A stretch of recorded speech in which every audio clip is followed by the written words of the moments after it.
when your entire livelihood is dependent on a social platform that you have no control over the future of, that's a risky place to be. Algorithms can change, platforms can shut down, so much can happen. So, really, what I encourage creators to do is one, diversify the platforms they're posting on, but two, figure out some sort of direct way to communicate with your audience, whether that's a Substack newsletter, a blog, a weekly podcast, whatever it may be, so that you are not just renting your audience, you're really owning it. And that way, again, if something were to happen to your primary channel, one, they have a way to find you. Two, they have a way to continue to engage with you in a way that they are used to on whatever that platform may be. I think TikTokers, this has been a rocky year for a lot of them. So you're seeing a lot of adoption of mediums like YouTube Shorts. We're seeing Reels take off in a really big way. So I definitely think that the creators are diversifying. I would always like to see more of it. You are listening to Power Marketing with Kevin Lee. Kevin and his agency Did It have helped thousands of businesses win through superior marketing, as have his books, articles, speaking engagements, and the eMarketing Association Power Marketing podcasts. Here's Kevin. I am Kevin Lee with the eMarketing Association. I also run a nonprofit as well as an agency, so I keep my hands pretty dirty in all forms of marketing, including to some extent influencer marketing. So I'm super excited to have Magda Houalla with me from Aspire. She runs marketing strategy over there. And so let's start off, Magda, with how influencer marketing has evolved. I mean, people just think about influencers as the Kardashians, and it's so much more than that. And it's really evolved a lot since it really, took fire a few years ago. Yeah, absolutely. First of all, thank you so much for including me. I know this conversation has been a long time coming. So excited to chat about this. I could talk your ear off about influencer marketing. So forgive me if I ramble, but yeah, just starting with the evolution of influencer marketing is a really interesting place to start. So I've had a unique vantage point. I've been in the influencer marketing industry for over a decade now. So I really have seen every stage and every facet of this evolution. So I'd say, even thinking back 10 years ago, influencer marketing was a big unknown. People were looking at it as exactly what you mentioned, paying these massive creators insane amounts of money to do one post on Instagram, talk about their product, and then call it a day. There was a lot of unknowns around how much to pay creators. There was a lot of distrust between creators and their audience, candidly. And I'd say we saw the most rapid evolution around 2020. And what changed in 2020? Two main things. One, TikTok really became the main social platform that young millennials and Gen Zs were using. And TikTok is a video first platform. So you are able to connect with creators in a way like never before. No longer is it just these overly manicured, airbrushed photos. It is videos of people talking directly to their camera, speaking directly to their audience. And that level of genuine relatability is super hard to fake in video. So that was kind of the one big change that we saw that led to a lot of refound trust between creators and their audiences. The second thing is that marketers started to look at influencer marketing as a full funnel channel. It's not just a fluffy brand awareness, top of funnel initiative. It really is something that can drive meaningful sales through social commerce, through affiliate marketing. It can help optimize your performance campaigns when you use the content for paid ads across Meta and TikTok. So marketers got more sophisticated, the platforms got more sophisticated. So really, we've seen it move from a fluffy, very expensive top of funnel channel to a really cost effective full funnel channel that actually impacts the entire marketing org in one way or another.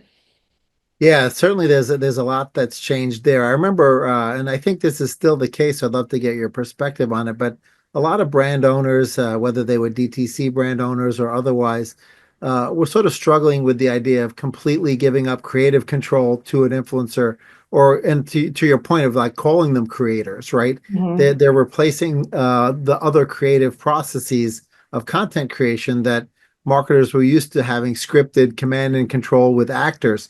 And here, basically, you're saying to a creator or a creator slash influencer, hey, here's what message I'd like to get across, but you take care of it in your way because you know your audience best. And not every marketer feels comfortable with that. And how should they wrap their heads around that and start to feel comfortable with really ceding creative control to the creator? Listen, I get it. That is a scary place to be, especially as a CMO of a massive corporation, to say, I'm actually relinquishing this control to someone else. And I think the way I talk about it with CMOs is it's less about giving one individual influencer the control of the narrative and more just a shift in consumer behavior. The new reality is consumers aren't going to listen to the brand if the message is coming only from the brand. As a brand, you can say until you're blue in the face, this is how great my products are. This is how wonderful we are from a sustainability perspective. And this is what our values are. But that's going to fall on deaf ears. You need that social proof. You need that third party validation. So it's less about, again, relinquishing control and more about putting the message in the hands of the people that are going to capture the ear of your audience. So with that, I always say you want to provide some level of guardrails. There are some brand safety points that are non-negotiables. If you want to include things like very high level specific talking points, that completely makes sense. But when it comes to the actual script, what the creator is saying and how they bring your brand to life, it is in your best interest to let them speak authentically and let them create content in a way that they know is going to resonate with their audience. We hear from creators all the time. The second I start reading from a script is the second I lose the attention of my audience. So, yeah, I try to rephrase it a little bit of, hey, this is less about a control thing and more about just meeting modern day consumers where they are and advertising to them in a way that's going to resonate. Great. Well, you mentioned sort of the fact that creator focused marketing and influencer marketing is full funnel now. So usually you don't get marketers mixing sort of upper funnel KPIs and lower funnel KPIs into the same medium. But in this case, you're saying, listen, you need to look at it holistically.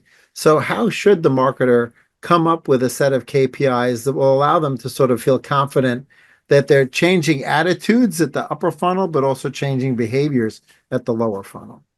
Yeah, this is a great question. So, one way that I think about it is that influencer marketing acts as a column as well as a row in your overall marketing mix. And what I mean by that is the column is influencer as its own advertising channel. You are able to reach a new audience that you were not able to reach before. You are able to basically create thousands of these mini digital billboards that are going to get in front of a highly engaged audience. And that has a ton of value from the brand perspective. But it also operates as a row in the sense that influencer impacts other teams. You can leverage, as I mentioned before, the influencer's content for your paid ads to drive improved performance. You can leverage the influencer's feedback on product to help with things like packaging development or even product ideation. You can leverage creators to partner with you for events and PR moments. There's so many ways that they impact various elements of your marketing organization. So with that, what I generally recommend is look at a couple key KPIs throughout the funnel. So at the top of the funnel, let's keep it simple. Let's look at CPM, so cost per thousand impressions.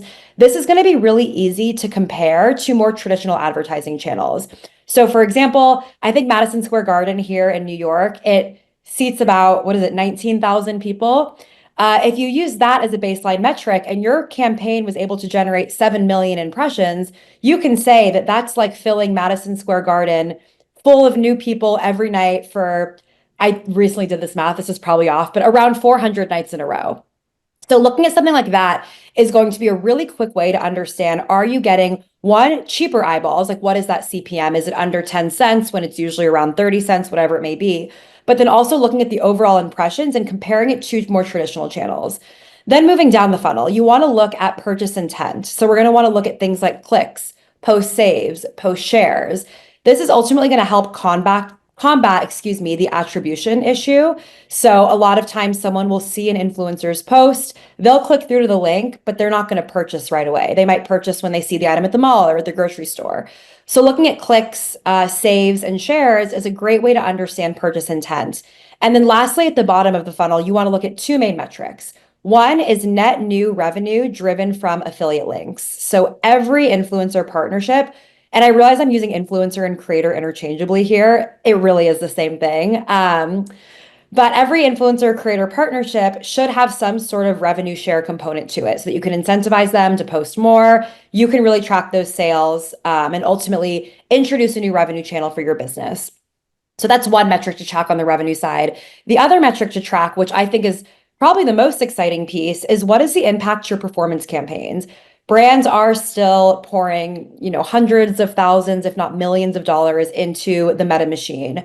So ways to optimize, and this is coming from Meta directly. They're saying that creative is the new targeting. The best way to better reach your target audience and improve performance is to have diversity of creative that is genuine, authentic, and more often than not, creator led. So leveraging these assets for your own paid ads and seeing, are we seeing an improvement to our cost per acquisition? Are we seeing an improvement in our relevancy score? Are we combating ad fatigue?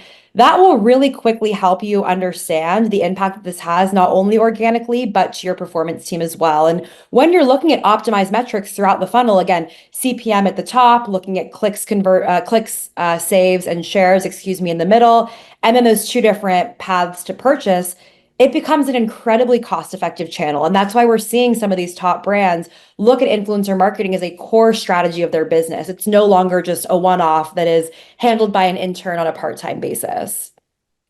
Yeah, how should the marketing team, whether it's agency side or client side, think about the relative distribution of efforts from the micro influencer up getting closer to the macro influencer? Obviously, the kinds of ways you engage with a micro influencer will be different than the kinds of ways you engage with the folks who bring a lot more eyeballs to the mix. And the way in which you might reuse content is also different if a micro influencer created it, but it really resonates versus a macro influencer creates something that you want to reuse. How should they allocate effort? How should they allocate budget? How do they know where they're going to be most successful? Yeah, so I know that this is a horrible answer, but it really does depend, and there's going to have to be some sort of test and reinvest. I've worked with thousands of clients across basically every industry at this point, and a lot of them have an initial 6-month phase where they're testing the strategy that they feel confident with, but there's certainly going to be iterations. What I usually recommend for brands that are kicking off or looking to optimize their strategy, look at it as a 70-30 split. So 70% more on the micro and nano creator side. That way you can really quickly test different personas, different platforms with less risk from a payment perspective. And then 30% reserved for more of the mid-tier and micro creators. Then at the 6-month mark, you can look at performance and make tweaks as needed. In terms of kind of resource allocation, that's potentially a trickier question. I work with teams of one that are just powerhouses and they're focusing all of their energy on influencer and optimizing these programs. I've also worked with people that have 6 different hires dedicated to this program. So it really just, again, depends on the hire and how much you're scaling this program. But yeah, general rule of thumb, I think it would make sense to have someone dedicated to more of the micro and nano partnerships that's more focused on product gifting and seeding, a little bit of a lower lift, but more rigorous in terms of follow-up to ask for content, to ask for the rights to that content, etc. Then when you're dealing with the macro creators, that's where you probably want someone that has a little bit more agency experience. They're comfortable talking to talent agents. They're more comfortable negotiating. There's going to be a huge negotiating component there. And they can just speak that language. They're not afraid to say, hey, here's our limit. This is what we're able to pay. Take it or leave it. That takes a certain type of person to have that confidence. Absolutely.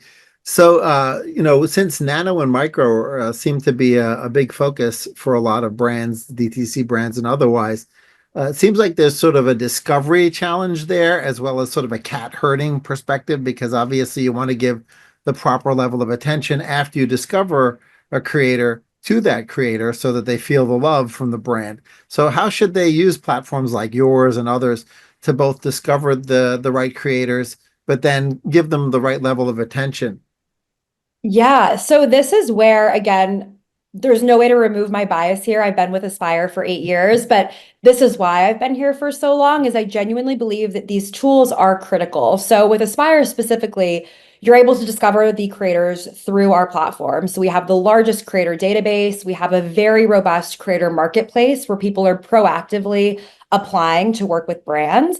But I think the piece that is the most interesting, especially as I'm talking to influencer marketing managers, is the workflow. You need to have organization, you need to have automation. So with Aspire, for example, you can set up automation. So when a product arrives at a creator's house, they're automatically entered into an email sequence that's maybe 4 to 5 emails. The first one, right when the package gets there. Hey, I saw you got our product. We hope you love it as much as we do. As a reminder, here's 3 ways you can engage with us. A week later, how's it working for you? Is your skin improving? We'd love your feedback. A week after that, hey, just a gentle nudge. We would love to see your content go live by this date. So having that automation really takes that stress off of the individual and allows them to focus on what I would say is the most important part, which is finding those creators that are going to be the right fit. So let the workflow machine run itself, and you can focus a little bit more on the strategy, on the creator discovery, and on optimizing based on those learnings. Yeah, that's great advice for sure. The when it comes to the process of reusing the creative, right? I would imagine that for a smaller creator, the idea that something that they create may end up with other people's budget behind it is actually pretty enticing. Do you have any stories about how potentially a micro or nano influencer ended up almost blowing up themselves because the brand said, "Oh, this one's really resonating with a persona. I'm going to put $100,000 worth of media behind it and push it out there." Oh man, I have so many examples of this. And that's really what has been so exciting as well, is seeing these micro creators, even, smaller than 1,000 followers, get a chance to kind of play in the big leagues. Again, 5 years ago, this was unheard of. It was Instagram only, it was macro creators only, it was focused purely on aesthetic. Personality didn't really matter. Now you're seeing these people from all walks of life that are just funny and bright and interesting and unique, and they're getting a chance to, work with some amazing brands. So one example specifically is a massive beauty brand that I'm not able to share the name of, but it is in every single drugstore. And this is a brand that, we've known for years and years and years. They were looking to diversify the type of content that they were getting back. And they decided to work with a group of nano creators that were more comedians than anything else. Like they did sketch videos. It was really funny, quirky, kind of that Gen Z humor. That content performed so well organically that they did exactly what you mentioned. They put ad spend behind it, and that was some of their top performing content that they saw in that entire year, not just for that one specific campaign. So from that creator's perspective, they're now seeing this massive brand promote their content, and they're like, hey, I'm kind of the face of this brand in a way. And that's that builds that confidence. That's something that they can put into their website or into their one sheeter when they're going to pitch other brands. So it really is just great to see how this can help launch the creative career and development of so many smaller folks on social media. It's really even the playing field a lot. For sure. I'm sure your teams are communicating with a bunch of influencers that are, in various stages of their own development. And, you certainly have some of the mega influencers who have realized they don't want to necessarily have all their eggs in one basket from the perspective of a platform. They may still have a primary. I mean, Jimmy Donaldson is still a YouTube guy, right? Mhm. With Mr. Beast. But obviously, he's built businesses like Feastables and Beast Burger and has PII with his followers, right? He has direct relationships that extend beyond the platform. So, from a de-risking perspective, do you see influencers, for example, who still have TikTok as their primary, thinking, well, the future of TikTok is still somewhat up in the air. I better have my, put some of my eggs in the Insta basket, or maybe have a YouTube channel that's also in existence. So are they starting to diversify from that perspective? They're starting to, yes. This is something that I've been shouting from the rooftops for the past, I would say, 2 years, is it's not just a nice to have, it is a need to have. You need to diversify not only the social platforms that you're posting on, but the ways in which you're connecting with your audience. Mr. Beast is a great example. But if you think about any other creator, when your entire livelihood is dependent on a social platform that you have no control over the future of, that's a risky place to be. Algorithms can change, platforms can shut down, so much can happen. So, really, what I encourage creators to do is one, diversify the platforms they're posting on, but two, figure out some sort of direct way to communicate with your audience, whether that's a Substack newsletter, a blog, a weekly podcast, whatever it may be, so that you are not just renting your audience, you're really owning it. And that way, again, if something were to happen to your primary channel, one, they have a way to find you. Two, they have a way to continue to engage with you in a way that they are used to on whatever that platform may be. I think TikTokers, this has been a rocky year for a lot of them. So you're seeing a lot of adoption of mediums like YouTube Shorts. We're seeing Reels take off in a really big way. So I definitely think that the creators are diversifying. I would always like to see more of it. I think that sometimes we kind of sit back into being a little bit more complicit and comfortable. I know there's another deadline looming. I think June 19th is the date for the extension of the ban. So there'll be some sparks there too. But yes, for creators and brands alike, it is so important to have a multi-channel strategy as well as that one-to-one communication in one way or another with your audience. Do you feel like they can reuse the same creative across these platforms, or should they actually have a platform specific strategy? Oh, absolutely. So the way I advise is have one filming day and then one posting and scheduling day. So maybe Monday's your filming day. And you can just create the same content with different aspect ratios. So you can record, for example, a long form YouTube video, record a short snippet that's kind of clickbaity or something that's a little bit more interesting for the short form platforms. But then you really can reuse. I would say there are some minor editing changes platform to platform. For example, with YouTube, the thumbnail really matters and the title really matters. So you want to make sure it's catchy, that main image is super catchy and punchy. Whereas on TikTok, that matters less because people are more so discovering in the For You page versus going to your account. So you want to make some minor edits based on the platform. But there's very easy ways to do that, especially with AI. You can throw this into Chat GPT and say, make me the appropriate caption for YouTube Shorts, TikTok, and Instagram, and give me any other updates that I need to make. And it can be a pretty seamless process. Do you think that AI is more of a power tool in the tool belt of the influencer, or is it also sort of scary for them that you know now you've even got AI influencers that have been created by creators who are behind the scenes, sort of like the extension of the faceless YouTube channel, right? But now Yeah. it's AI created. Where do you see that going? So I might be naive here in my answer, but I really don't think of it as a risk. I think of it as a tool to help optimize. I see AI as helping with captions, helping with content planning, helping with edits, as I mentioned. Personally, I'm editing videos in my role. I have no idea how to do it, and I never did. AI has been helping me a ton.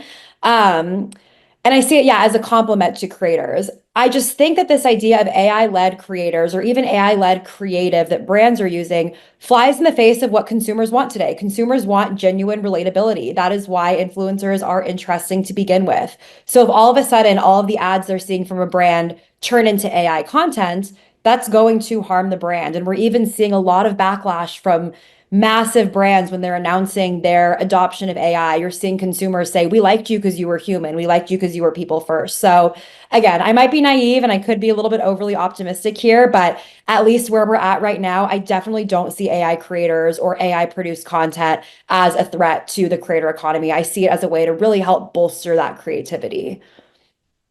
But what else should brands and agencies be thinking about as they think about the opportunity within the creator economy and finding that win-win beyond the one-off relationships, really, partnering with creators more long term?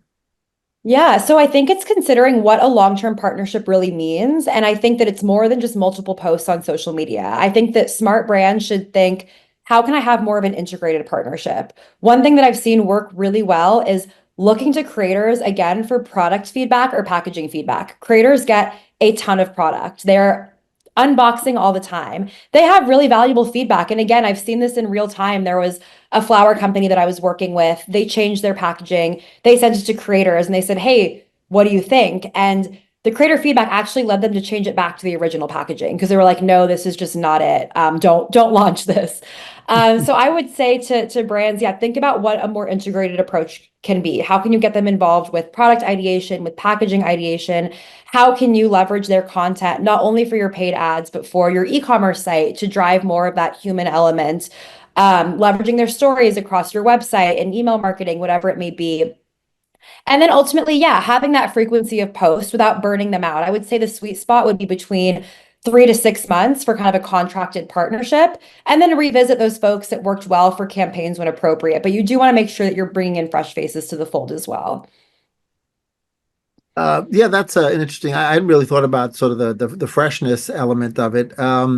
Within traditional creative development for ads, right? You think about burnout, right? The fact Mhm. that eventually the same ad, has been seen too many times.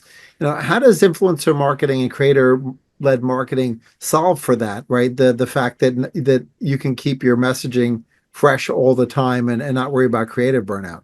Yeah, so it's really exactly that. It is an incredibly cost-effective way to diversify the creative that you're getting and ensure that you're able to have the volume of created needed to combat ad fatigue. So if you wanted 200 assets, the cost to get diversity in those 200 assets would be, 200 different photo shoots, 200 different photographer fees, model fees, etc. It's just unsustainable. So instead, outsourcing that to 200 inherently diverse creators is going to be in your best interest. It's going to be quite a bit cheaper. And again, you're able to get that volume of content needed. So that's why it has been such an aha moment for so many performance marketers because ad fatigue is something that we hear all the time. There is no brand, I would say, on earth right now that says, you know what, I have enough content. I'm good for a little bit. It is always an issue. So leaning into creators, outsourcing that is a really great way to make sure that you're able to combat that ad fatigue and make sure that your content stays relevant. Yeah, that's a great point. When it comes to amplifying existing creative with a brand, do they typically want to amplify more on one particular platform versus the other? Because the algorithms are a little bit different as to how much they help you, right? TikTok's much more of a meritocracy on a post by post basis, whereas sort of the meta platforms and YouTube have different levels of sort of bringing the creator's brand into the equation. Yeah, so from what we've seen, I think that Meta appears to be the consistent, reliable, most consistent, I should say, and reliable way to drive meaningful ROI from your ad campaigns through creators. They have a lot of optimization features like partnership ads that make it really easy. Spark Ads is something of the Wild West at times for brands, but however, when it works, it is incredibly effective. So, really, what I recommend is again, just testing across those different channels and seeing where that creator message fits. I think what makes sense about TikTok is that they have always had the messaging of creator first marketing. They are not shy to say that we are a platform built by creators and built for creators, and the creator is the lifeblood of what we do. Whereas Meta is just now catching up to that narrative. I think that they probably got a little bit of a kick in the pants when TikTok kind of took over in 2020. But still, they're able to move really fast. They're able to build quickly. And that's how they've been able to build suites of tools to make creator advertising easier than ever. So yeah, I think that it is just kind of a test approach to see where that message resonates best. But I would say certainly a split between Meta, TikTok, and YouTube. If you want the safe bet, put Meta at, like 60% of the overall Great. spend. Yeah, perfect. Often, when creators are sort of just doing their creative that has no brand involved, you often see collabs. And I'm curious whether collabs also work in the cases where the brands are involved. Are there situations where you've seen collabs where there's two creators and a brand um, end up with, creating some really amazing content? Oh yeah, we see this all the time. I can't think of an example off the top of my head, but just speaking more generally, this happens a lot when brands are doing something like a brand trip. They're bringing a bunch of creators together. Those creators are naturally making content together. They're featuring each other in their videos, and this creates such a splashy moment because you're not just seeing it from one point of view, you're seeing those multiple perspectives. And as an audience member, that's really exciting. You're like, hey, I just saw so and so's post about that exact same product. It's cool to see you involved in it here, and it's cool to see this different perspective. But yeah, I think that like an example that's native to us here in New York is working with local New York foodie creators, for example. So a lot of restaurants or small businesses, they'll work with a group of people that are all foodie creators that they know are friends to create these beautiful dinners and experiences. And that drives a ton of buzz because again, you're getting those multiple perspectives. But it's always great to tap into a network when and if you can. Great. What else should influencer marketers be thinking about that they're not thinking about now? Yeah, so I think the biggest thing is thinking about ways that you can reach the creators' audiences off social platforms. So I think about this specifically with affiliate marketing. Ask them if they have a newsletter, ask them if they have a blog, ask them if they have another way in which they're engaging with their audience, and drop their affiliate link there. There are a lot of creators where they say, majority of my sales come from my Substack because that's just such an engaged audience, people that are reading on a daily basis. I think the other thing is, again, thinking about how influencer can be a more integrated part of your overall marketing mix. Have the partnership team go shake hands with the organic creative team or the influencer team. Make sure to build those connections because the influencer team is going to be sitting on a landmine of content. And the performance team, once we figure out kind of how that partnership works, is going to benefit from it. So creating these cross-team collaborations, especially at bigger organizations, is going to be critical. Um, and then, yeah, just like keeping an eye to the future. I think that we're continuing to see this trend of lo-fi, minimally edited selfie style video content. Again, content that feels like you're on FaceTime with your best friend. So be aware of those trends. Be aware if things start to shift. Another trend that we're seeing is series based content where people are almost tuning into the same creator to see a story play out. How can your brand play a role in that? But yeah, I think that just the biggest piece of advice is make sure the influencer is integrated. It's not a siloed initiative that only one person has eyeballs on. Great, great. Well, that's all amazing advice for both influencers and the brands interacting with the creators and influencers. Appreciate you joining me. Of course. Thank you so much. Kevin Lee's Power Marketing is available on all your favorite podcast networks. Kevin loves helping businesses excel at marketing. Having marketing challenges? Just like Santa in The Miracle on 34th Street, if Kevin can't help you, he'll know someone who can. Find him on LinkedIn, subscribe, or follow.